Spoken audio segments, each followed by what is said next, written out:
Dollar इतना powerful क्यों है? डॉलर कैसे इतना पावरफुल बना?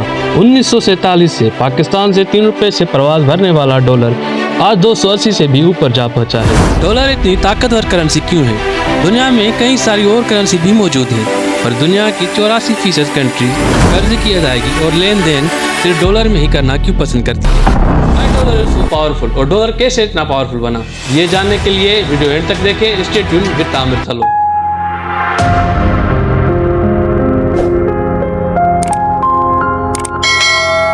माना जाता है जो मुल्क जितना ज्यादा कर्जे का मकरूज होता है उतनी ही ज्यादा उस मुल्क की करेंसी गिर जाती है, डीवैल्यू हो जाती है। क्या आपको पता है अमेरिका का हर शहरी 2 करोड़ 82 लाख के कर्जे का मकरूज है? ये जान के आपको हैरानी होगी, अमेरिका 31 ट्रिलियन डॉलर से भी ज्यादा कर्जे का मकरूज है।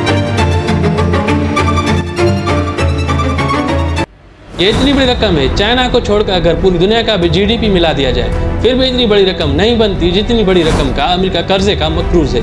फिर भी दिन ब दिन डॉलर की कदर में इजाफा होता जा रहा है और डॉलर पावरफुल बनता जा रहा है। पूरी दुनिया की 86% ममालिक तिजारती लेन देन 40% कर्ज की अदायगी डॉलर में करना पसंद करती है। फर्स्ट वर्ल्ड वार 1914 से पहले गोल्ड को ही सबसे पावरफुल माना जाता था, यानी गोल्ड के साथ हर कंट्री की करेंसी लिंक होती थी। जिस कंट्री के पास सबसे ज्यादा गोल्ड होता था उस कंट्री की करेंसी को सबसे पावरफुल करेंसी माना जाता था।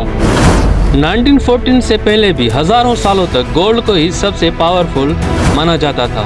उस वक्त में भी तिजारती लेन देन के लिए गोल्ड के कॉइन्स इस्तेमाल किए जाते थे। गोल्ड की लेन देन में भी बहुत सारी मुश्किलें भी दरकार होती थी। एक तो ज़्यादा वजन होने की वजह से भारी लेन देन करना बहुत मुश्किल समझा जाता था। फिर राजा महाराजाओं की दौर में चेंज तब आया जब चाइना ने दुनिया की पहली कागज़ी करेंसी मुतारिफ कराई।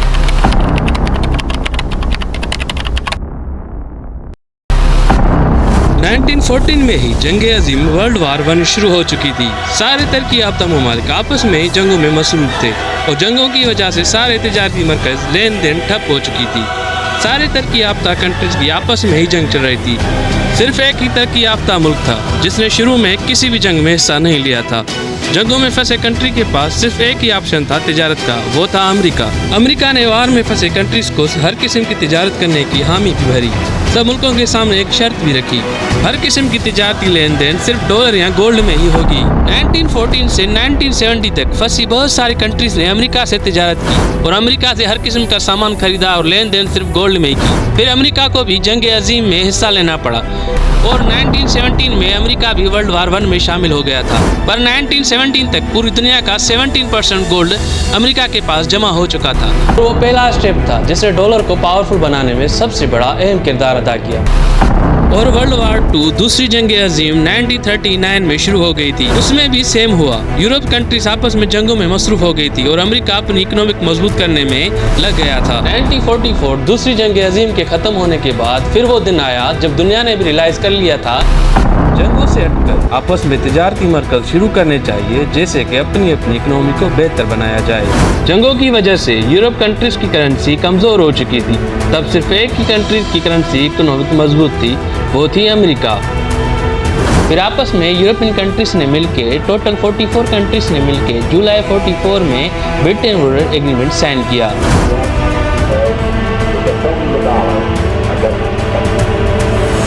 1971 में प्रेसिडेंट निक्सन ने गोल्ड स्टैंडर्ड का एंड किया और गोल्ड और डॉलर को अलग-अलग कर दिया।